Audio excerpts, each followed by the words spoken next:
로마서 말씀입니다. 로마서 2장 25절에서 29절 말씀인데 진짜입니까 가짜입니까? 라는 제목으로 같이 말씀을 나누려고 합니다. 우리 로마서 2장 25절에서 29절인데요. 저와 여러분이 한 절씩 교독합니다. 제가 먼저 읽습니다. 내가 율법을 행하면 할례가 유익하나 만일 율법을 범하면 내 할례는 무할례가 되느니라.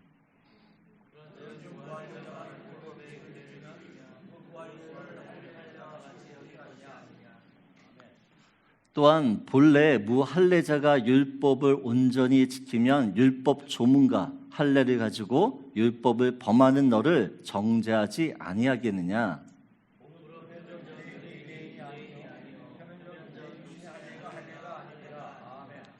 우리 29절 같이 읽겠습니다. 오직 이면적 유대인이 유대인이며 할례는 마음에 할지니 영에 있고 율법 조문에 있지 아니한 것이라. 그 칭찬이 사람에게서가 아니요 다만 하나님에게서니라. 아멘. 로마서에서 바울은 이 복음을 강조합니다. 복음. 왜 복음이 필요하냐? 바울이 로마를 통해서 복음이 필요하다는 걸 계속 강조하는데 왜 필요하느냐라고 이야기할 때 모든 인간은 하나님의 진노 아래에 있고 그 하나님께 심판을 받기 때문에 이 복음이 필요하다라고 이야기합니다. 여러분, 모든 사람들은 하나님의 진노를 받아요. 그 이유는 하나님이 믿지 않는 사람들은 자신들이 죄를 짓는 그 죄 때문에 하나님께 진노를 받는 것이고, 하나님을 믿는 유대인들은 남을 판단하고 또한 그의 마음을 돌이키지 않고 회개하지 않음으로 말미암아 하나님께 진노를 받는다 했습니다. 특별히 이 로마서 2장은요, 하나님을 믿고 안다고 하는 유대인들이 남을 판단하고 또한 그의 마음을 돌이키지 않는 이유가 있다고 그랬어요. 않는 이유가. 첫 번째 이유는 하나님이 주셨던 이 율법을 오해했다라는 겁니다.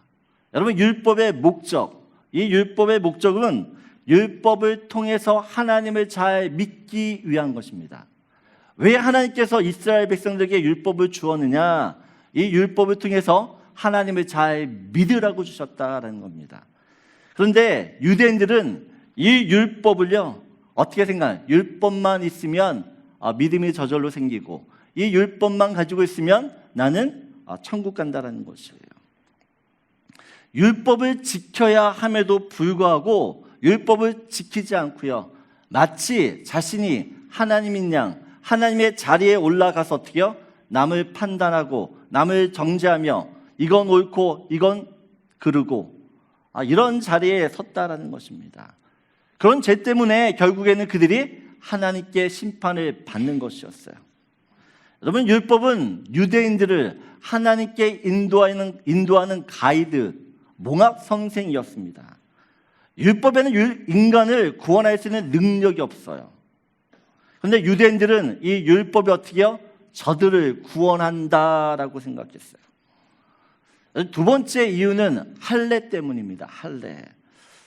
오늘 이 유대인들이 할례를 어떻게 오해했는지 좀 살펴보고요, 오늘날 우리에게 이것이 믿는 사람들에게 있어서 이것이 어떤 의미인지를 좀 돌아보려고 합니다. 25절을 봅니다. 우리 25절 같이 읽겠습니다. 내가 율법을 행하면 할례가 유익하나 만일 율법을 범하면 내 할례는 무할례가 되느니라 라고 이야기합니다. 여러분, 이 할례라는 것은 율법을 지킬 때에만 유익합니다. 율법을 지키지 않는데, 율법을 지키지 않고 있으면서 할례를 받았다? 이것은 아무런 소용이 없다라는 것입니다. 여러분, 할례가 무엇입니까? 할례라는 것은 남자의 생식기 일부를 잘라내는 행위예요. 이스라엘 남자들은 태어나면 8일 만에 할례를 받습니다. 이 할례 유래는 아브라함 시대로 거슬러 올라가요. 아브라함 시대. 우리 창세기 17장을 보면 하나님께서 아브라함과 언약을 맺으면서 두 가지 약속을 주십니다. 오늘 4절인데 같이 읽겠습니다. 보라, 내 언약이 너와 함께 있으니 너는 여러 민족의 아버지가 될지라. 하나님이 어떤 약속을 주시느냐? 아브라함에게 아브라함 이제 너 여러 민족의 열국의 아비가 될 거야 라는 약속을 주세요. 또한 두 번째로 17장 7절을 보게 되어지면 같이 읽겠습니다. 내가 내 언약을 나와 너 및 내 대대 후손 사이에 세워서 영원한 언약을 삼고 너와 내 후손의 하나님이 되리라. 두 번째 약속이 무슨 약속입니까? 나는 너와 내 후손의 하나님이 될 거다라고 약속을 하세요. 앞으로 아브라함, 나는 너의 하나님, 너의 자손의 하나님이 될 거야 라고 약속을 주셨습니다. 이 약속을 주시면서요, 아브라함에게 요구했던 것이 할례였어요. 10절을 보게 되어지면 같이 읽겠습니다. 너희 중 남자는 다 할례를 받으라. 이것이 나와 너희와 너희 후손 사이에 지킬 내 언약이니라 라고 이야기합니다. 여러분, 왜 하나님께서 아브라함의 몸에다가 할례를 행하라고 요구하셨냐라는 것입니다. 여러분, 이 몸에 행했던 할례는요, 이 할례를 통해서 아브라함은 매일매일 하나님의 언약을 확인할 수밖에 없습니다. 아브라함은 자신의 몸에 있던 이 할례를 통해서 어떻게 해요? 하나님의 언약을 기억하는 것이야. 아, 내가 열국의 아비가 되지. 아, 하나님이 내 아버지가 되는 거지. 하나님이 되시는 거지. 이 할례, 자기 몸에 있는 이 할례를 통해서 그것을 계속해서 어떻게 해요? 기억할 수밖에 없다는 것입니다. 그래서 할례라는 것은 하나님의 언약을 기억하게 하는 장치였어요. 장치. 그런데 시간이 지나면서 유대인들이 이 할례를 어떻게 취급하는가 보면 할례를 구원의 증표로 삼았다라는 것이에요. 율법처럼, 이 율법처럼 내가 할례를 받았기 때문에 저절로 구원이 이루어지고 저절로 하나님의 백성 되었다라는 착각을 했다라는 것이에요. 여러분, 할례를 받았기 때문에 하나님의 백성이 된 것이 아니고 할례를 통해서 어떻게 해요? 아, 너희가 하나님의 백성인 것을 확인하고 그런 너희가 하나님의 백성인 것을 확인했으면 어떻게 해요? 너희 삶 속에서 하나님 백성답게 살라는 것이에요. 그렇게 살게 되어지면 하나님의 백성이 되는 것이에요. 여러분, 할례를 받았기 때문에 백성이 아니라 내 몸에 있는 그 할례를 보면서 아, 내가 하나님의 백성이지, 그럼 그 백성다운 삶을 살아야지, 이것이 할례가 주는 원래의 목적이었다라는 것입니다. 할례라는 것은 유대인들, 너희가 어떤 존재인지를 기억하라는 것이에요. 그걸 잊지 말라는 것입니다. 아까도 말씀드렸지만 할례의 유익이 뭐냐라고 그럴 때 내 몸에 그 할례의 흔적을 보면서 하나님을 기억하는 것이에요. 그런데 이방인들은 어떻게 해요? 할례를 하지 않았기 때문에, 할례를 받지 않았기 때문에 하나님을 생각할 수도 없고 하나님을 기억할 수도 없다라는 것이에요. 그러나 유대인들은 자신 몸의 이 할례를 통해서 하나님이 어떤 분이신지를 알고 믿을 수 있는 그것이 있다라는 것이에요. 그것이 유익이었어요.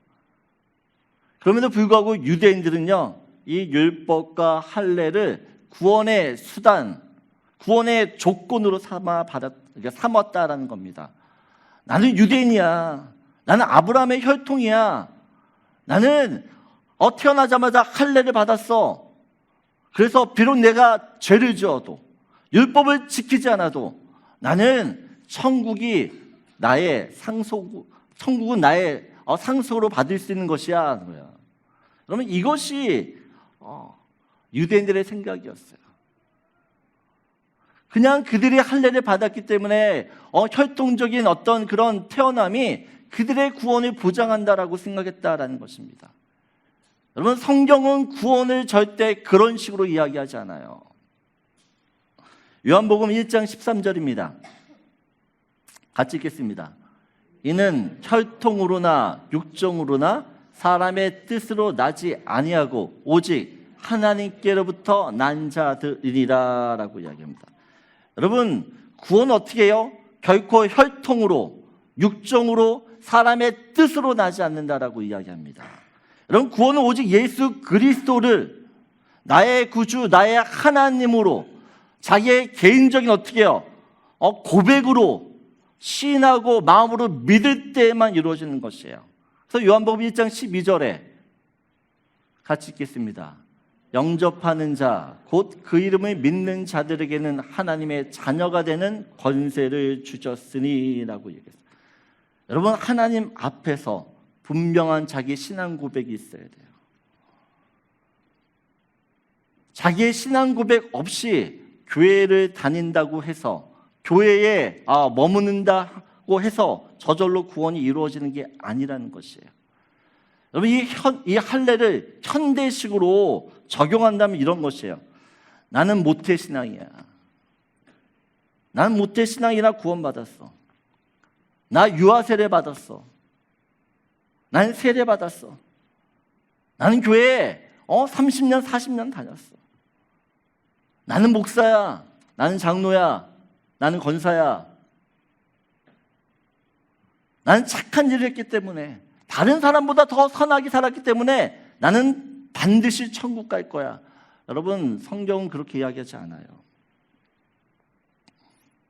할례가 유대인의 구원을 보장하지 않았듯이, 여러분, 우리의 구원도 내가 모태신앙이라고, 내가 아무리 목사라고, 또한 교회를 오래 다녔다고 해가지고 절대로 그것이 우리의 구원을 보장해 주지 않아요.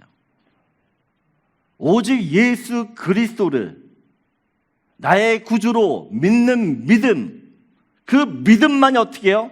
나의 구원을 확증하는 거예요. 여러분, 이 아침에 여러분의 구원을 다시 한번 확인하세요. 오늘 밤 내가 죽어 천국문 앞에 섰는데 주님이 물으세요. 내가 너를 이 천국에 들어가게 해야 되는 이유가 뭐냐는 것이에요. 여러분, 천국과 지옥의 갈림길 앞에 있어요. 그때 여러분은 무슨 대답을 하실 거예요?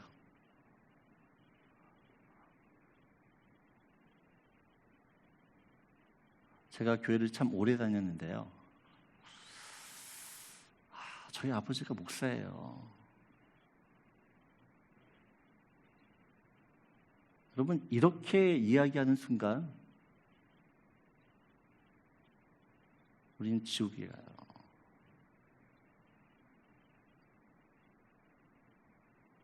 여러분, 우리의 천국에 들어갈 수 있는 단 한 가지 이유, 그것은 예수님이 나의 죄를 위하여 죽으시고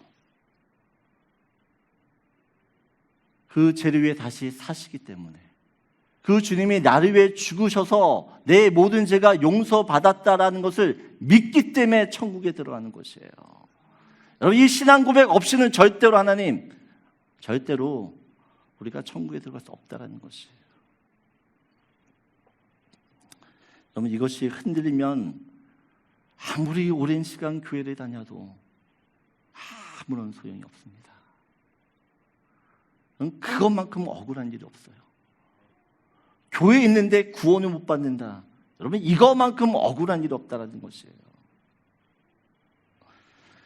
여러분, 여러분의 구원은 예수를 믿는 믿음, 그것이 여러분에게 구원의 증거가 되고 확신이 되어야 되는 줄 믿습니다. 그래서 첫 번째 나누고 싶은 말씀 이거예요. 같이 읽겠습니다. 예수님을 나의 구주로 믿어 구원을 이루십시오. 여러분, 인격적으로 주님을 만나지 않으면 우리의 구원이 이루어지지 않습니다. 예수님이 나의 주, 나의 하나님이라고 정확한 신앙 고백을 하셔야 돼요. 그래야지 구원이 이루어지는 것입니다. 두 번째로 26절, 27절입니다. 우리 같이 읽겠습니다. 그런즉 무할례자가 율법의 규례를 지키면 그 무할례를 할례와 같이 여길 것이 아니냐. 또한 본래 무할례자가 율법을 온전히 지키면 율법 조문과 할례를 가지고 율법을 범한 너를 정죄하지 아니하겠느냐. 여러분, 이스라엘 백성들에게서 가장 심한 욕, 가장 심한 욕은 무엇이냐? 할례받지 못한 놈이에요. 이런 할례받지 못한 백성, 이스라엘 백성에서 가장 심한 욕이 할례받지 못한 사람, 이것이 욕이었어요. 여러분, 다윗이 골리앗과 싸우는 이유가 있어요. 다윗이 골리앗과 싸울 수밖에 없는 동기가 무엇이냐? 사무엘상 17장 36절을 보게 되어지면 우리 같이 읽겠습니다. 주의 종이 사자와 곰도 쳤은즉 살아계신 하나님의 군대를 모욕한 이 할례받지 않은 블레셋 사람이니까 그가 그 짐승의 하나와 같이 되리이다. 여러분, 다윗이 열을 내면서 이 골리앗과 싸우려고 했던 이유는요, 할례받지 못한 이 블레셋 사람이 할례받은 하나님의 군대 이스라엘을 욕했다라는 것이에요. 이거 도저히 참을 수 없다라는 겁니다. 여러분, 다윗은 지금 일개 목동이에요. 소년이에요. 하지만 다윗은 이 할례가 어떤 가치가 있는지 알아요. 어떤 의미인지를 알아요. 그것을 알기 때문에 할례받지 못한 블레셋 사람들이 할례받은 이스라엘 하나님의 백성을 욕해 참을 수 없다라는 것입니다.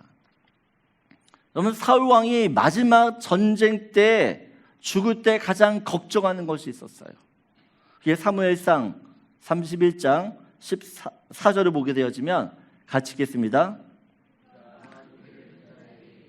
내 칼을 빼어 그것으로 나를 찌르라. 할례받지 않은 자들이 와서 나를 찌르고 모욕할까 두려워하노라 하나 무기를 든 자가 심히 두려워하여 감히 행하지 아니하는지라. 이에 사울이 자기의 칼을 뽑아서 그 위에 엎드러 지배. 여러분, 사울이 자기가 죽는 마지막 순간까지 뭘 두려워해요? 할례받지 않은 백성에게 어떻게 해요? 그 백성의 손에 죽는 거, 이거 싫다라는 것이에요. 그래서 어떻게 해요? 스스로 자기의 목숨을 끊잖아요. 여러분, 사울과 다윗 뿐만 아니라 구약과 신약의 모든 이스라엘 백성들은요, 할례를 가졌다라는 것이 얼마나 그들에게 있어서 큰 자부심이며 자랑인지 몰라요. 여러분, 우리가 유태인들이라고 하죠. 그들이 역사 속에서 얼마나 많은 고난을 당했는지 몰라요. 여러분, 2000년 동안 나라 없이 또 돌아다니면서 또 돌아다니면서 사라지지 않는 민족은 유태인밖에 없어요. 이스라엘 나라밖에 없다는 것이에요. 여느 민족 같았으면 사라져도 벌써 없어질 그런 존재들이에요. 그런데 이스라엘이라는 이 민족이 어떻게 해요? 결국 1940년대 국가로 세워지잖아요. 그 이스라엘이 이 세계를 얼마나 좌지우지하며 많은 영향력을 미치고 있어요. 왜 그들이 그렇게 어려움을 겪으면서도 민족으로서 그 역할들을 할 수 있냐는 것이에요. 무엇 때문에? 여러분, 선민사상 때문에 그렇다는 거예요. 선민사상. 선민사상이 무엇입니까? 나는 하나님께 택함을 받았다라는 것이에요. 나는 하나님께 택함을 받았기 때문에 절대 망하지 않는다라는 것입니다. 하나님이 나와 함께하기 때문에 우리 민족은 어떻게 해요? 강하다라는 것입니다. 그 택함의 증거가 할례였어요. 그런데 그래서 유대인들은 이 할례를 굉장히 자랑을 했어요. 할례가 유대인들에게 엄청난 신앙의 유익을 준 것은 사실이에요. 하지만 유대인들은요, 이렇게 좋은 할례 제도를 종교적인 형식주의로 변질시켜 버렸다라는 것입니다. 할례를 받으면 당연히 율법에 순종해야 돼요. 그래서 아까도 말씀드렸죠. 율법을 지키지 않으면 할례는 소용이 없는 것이에요. 그러나 율법을 지킬 때 할례는 유익이 된다라고 이야기했습니다. 왜냐하면 할례는 하나님의 언약에 동참하겠다라고 하는 증표예요. 그래서 할례 받은 사람은 하나님을 자신의 왕으로, 자신의 주인으로, 자신의 절대 권력자로, 주권자로 인정하는 것이에요. 그분이 우리의 왕이시기 때문에 그 하나님 앞에 절대 복종하며 살겠다라고 하는 그 표시가 할례라는 것입니다. 그래서 여러분, 할례를 받으면 이후 여호와를 막론하고 하나님께 나는 이제 순종하며 살겠습니다라는 뜻이에요. 근데 유대인들은요, 시간이 지나면서 하나님께 순종하는 책임을 다하지 않습니다. 그리고 할례의 행위만 강조하는 것이에요. 여러분, 할례를 형식이라고 한다 그러면 순종은 내용입니다. 여러분, 형식 안에 내용이 잘 담기면 금상첨화죠. 그러나 내용은 없는데 겉만 번지르르 하면 그건 속빈 강정에 불과하다라는 것이에요. 근데 지금 유대인이 그렇다라는 것입니다. 지금 유대인. 그런데 유대인의 이런 모습이 사실 우리의 모습이기도 한다라는 것이죠. 우리의 모습. 여러분, 유대인들이 할례를 자랑하듯이 여러분, 내가 신앙생활하면서 무엇을 자랑하죠? 우리가. 여러분은 신앙생활하면서 무엇을 자랑하십니까? 나는 신앙생활 40년 했습니다. 어떤 집사님 이야기 들으니까 집사님 어머님이 권사님이신데 주일학교 선생을 20년 근속하셨대요. 한 번도 안 빠진 거죠.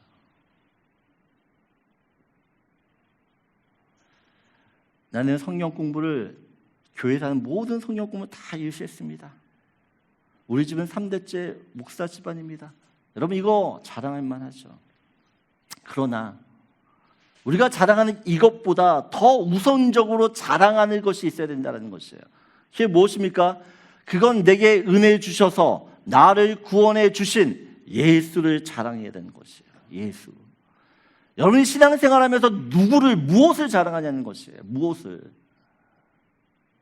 여러분, 사도 바울이 한평생 주를 위해 헌신하고 살았어요. 1차, 2차, 3차 전도 여행을 떠나면서 그는 오직 예수 그리스도만 자랑했지, 내가 여기서 선교했다, 내가 교회를 몇 개 개척했다, 내가 누구한테 복음 전했다, 여러분 이거 자랑하지 않아요.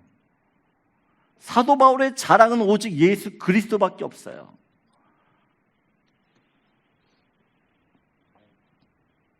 여러분, 정말 예수가 내 안에 깊이 뿌리 박혀 있는 사람은요, 나를 자랑할 수가 없어요.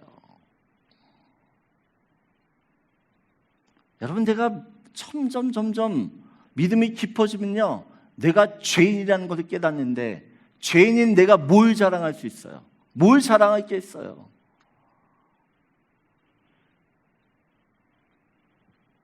여러분, 예수를 자랑하세요. 예수를 자랑할 때 하나님이 저와 여러분을 자랑하세요.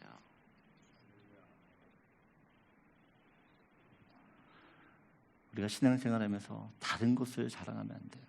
여러분, 우리 교회를 자랑할 때도 우리 교회 자랑하는 게 아니라 우리 교회 안에 예수를 자랑해야 되는 것이에요. 여러분, 다른 거 가지고 이야기하지 말고 내 안에 계신, 내게 은혜 주신 그 주님, 그 예수님을 자랑하며 사는 저와 여러분이 소원합니다. 그래서 두 번째 나누고 싶은 말씀이에요. 같이 읽겠습니다. 예수님만이 나의 유일한 자랑이 되게 하십시오.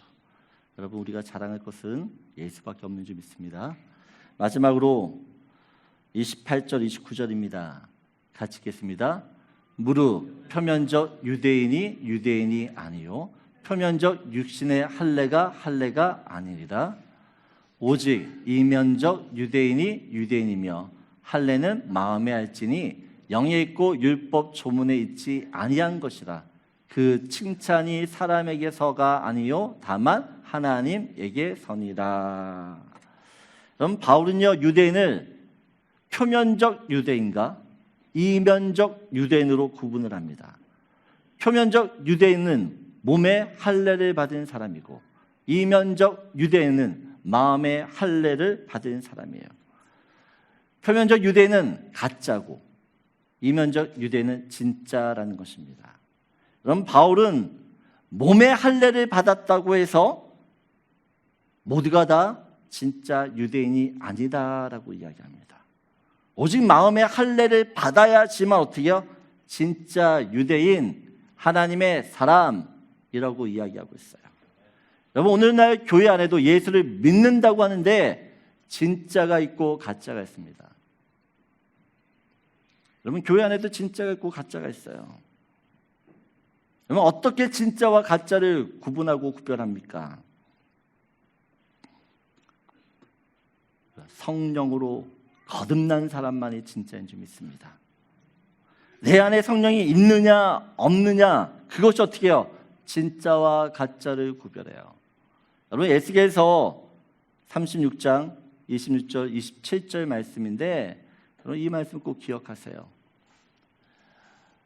하나님께서 구약에서 앞으로 성령에 대한 예언을 하신 것이에요. 26절 같이 읽겠습니다. 또 새 영을 너희 속에 두고 새 마음을 너희에게 주되 너희 육신에서 굳은 마음을 제거하고 부드러운 마음을 줄 것이며, 또 내 영을 너희 속에 두어 너희로 내 율례를 행하게 하리니 너희가 내 규례를 지켜 행할지니라. 여러분, 예수님을 구주로 영접하면 그 영접한 모든 사람에게는 성령님이 내주하십니다. 성령님이 구원받은 사람 그 안에서 무슨 일을 행하십니까? 무슨 일? 오늘 26절을 보게 되어지면 새 영을 너희 속에 둔다라고 그랬어요. 너희 속에. 우리 안에 성령님이 계시는 것이에요. 근데 그 성령님이 무엇을 해요? 새 마음을 우리에게 주신대요. 새 마음. 육신의 굳은 마음을 제거하고 부드러운 마음을 준다라고 이야기합니다. 여러분, 예수를 믿으면 사람은 변하게 되어 있어요. 어떻게 변해요? 굳은 마음. 이 굳은 마음이 제거돼요. 여러분, 불같은 성격의 사람일지라도요, 예수를 믿게 되어지면 온유해지는 줄 믿습니다. 여러분, 12제자 중에서 우레의 아들이라는 별명을 가진 제자들이 있었어요. 누굽니까? 우레의 제자. 불같은 성격을 가진 사람들이에요. 야고보와 요한입니다. 야고보와 요한. 여러분, 얼마나 불같았으면 회개하지 않는 마을을 돌아다니면서 주님, 여기에 하나 불을 내려주십시오, 이럴 정도였어요. 네, 여러분, 우리가 아는 요한복음, 요한 1서, 2서, 3서, 요한계시록을 보게 되어지면 얼마나 요한이 사랑을 강조하는지 몰라요. 그 불같은 사람이요, 사랑을 하는 사람으로 변해요. 여러분, 성격이 아무리 강한 사람도, 성질이 개빡한 사람도, 마음이 딱딱한 사람도요, 그 안에 성령님이 함께 하시면 어떻게 된다고요? 부드러워져요. 부드러운 사람이 된다는 것입니다. 여러분, 이거 믿으세요? 여러분, 부드러운 마음이 어떤 사람입니까? 이 부드러운 마음이 어떤 마음이에요? 여러분, 부드러운 마음은 진흙과 같은 마음이에요. 옥토 같은 마음이고, 또한 이 마음은 예수의 마음이에요.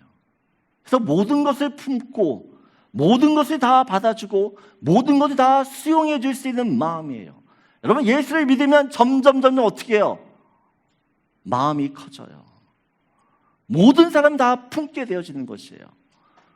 예수를 믿는다고 하는데 점점 마음이 좁아진다. 여러분, 생각해 봐야 되는 것이에요. 내가 지금 어떤 상태인지를 우리를 돌아봐야 된다는 것입니다.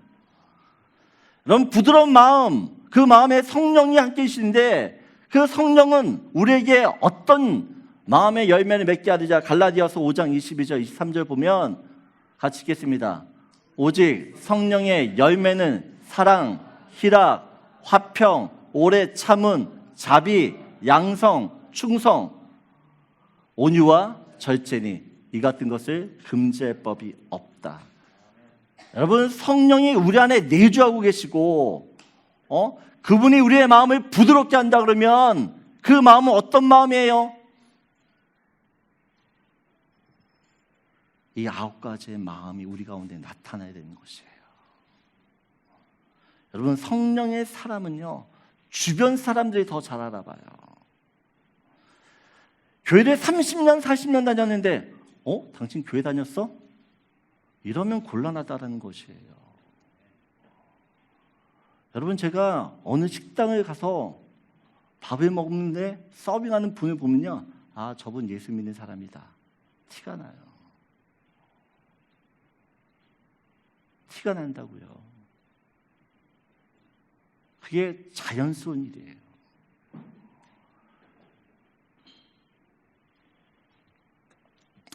여러분, 예수를 믿으면 내 안에 계신 성령님이 어떻게 해요? 나를 변화시키는 것이에요.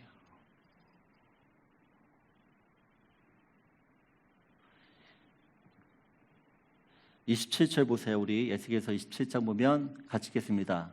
또 내 영을 너희 속에 두어 너희로 내 율례를 행하게 하리니 너희가 내 규례를 지켜 행할지니라. 여러분, 우리 안에 성령이 있다는 것을 어떻게 압니까? 내 안에 있는 성령은요, 나로 하여금 주의 말씀을 지키게 한대요. 너희로 내 율례를 행하게 하며 너희가 내 규례를 지켜 행한다라고 이야기합니다.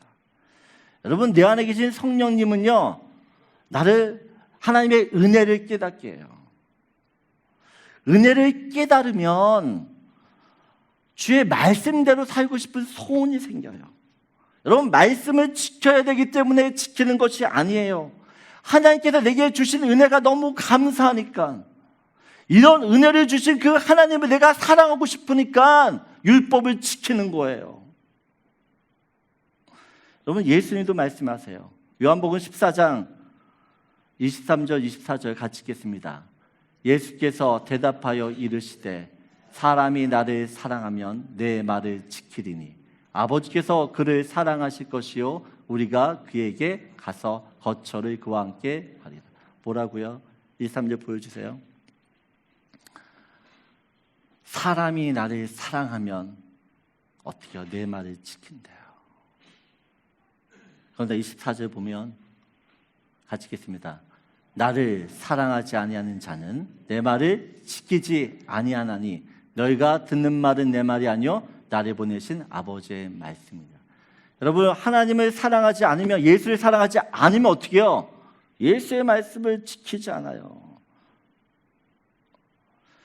여러분, 내 안에 성령이 있으면 우리는 주님을 사랑할 수밖에 없습니다. 여러분, 주님을 사랑하면 어떤 일이 있어도 어떻게 해요? 말씀을 지키게 되어 있어요. 그러나 내 안에 성령이 없으면 예수를 사랑하지 않아요. 예수를 사랑하지 않기 때문에 그 주의 말씀을 지키지 않는 것이에요. 여러분, 예수님을 사랑하십니까? 이렇게 대답이 없으세요. 예수님을 사랑하십니까? 네. 여러분, 저는 예수를 사랑하기 때문에 그 예수님을 사랑하기 때문에 주시는 그 말씀을 지켰으면 좋겠어요. 여러분, 사랑하면 마음이 저절로 움직여요. 다 사랑해 보셨잖아요. 사랑하면 절대로 억지로 하지 않아요. 내 마음이 동해서 하지. 저는 우리 교회 성도님들이 정말 예수님을 사랑하기를 원해요. 마음 깊은 곳으로부터 그 주님을 사랑한다는 고백을 날마다 하고 그 주님을 사랑하기 때문에, 내게 주신 그 은혜를 생각하면 너무 감사하기 때문에, 그래서 내가 어떻게 하면 주의 말씀을 지키며 살 수 있을까? 그러면 이런 고민을 해야 되는 것이 예수 믿는 사람이 진짜 하는 일 아니에요. 우리 옆에 있는 분들 이렇게 인사하죠. 예수를 사랑합시다. 네. 여러분, 예수님을 사랑하셔야 돼요. 그 예수를 사랑할 때에만 어떻게 해요? 주의 말씀을 온전하게 지킬 수 있는 것이에요. 여러분, 내 안에 계신 성령님은요, 나를 강권하시는데 내 마음을 먼저 부드럽게 하세요. 그리고 그 부드러운 마음을 가지고 주의 말씀을 순종케 하고 지키게 하는 것이 내 안에 계신 주님이 하시는 일인 줄 믿습니다. 그 성령님이 여러분에게도 있어요. 이번 한 주간 그 성령님의 은혜를 따라 사는 저와 여러분에게 소원합니다. 그래서 마지막 나누고 싶은 말씀이에요. 같이 읽겠습니다. 내 안에 성령님이 주신 은혜를 따라 말씀에 순종하십시오. 여러분, 성령님의 순종할 때 우리 삶 가운데 여러분의 어떤 문제가 있을지라도요, 그 문제 때문에 마음 아파하지 않아요. 예수 믿는 사람은 고난을 받아도 기쁠 수 있는 것이 그 고난보다 크신 하나님을 늘 경험하기 때문에 그런 줄 믿습니다. 이번 한 주간 그런 하나님을 누릴 수 있는 저와 여러분에게 소원합니다.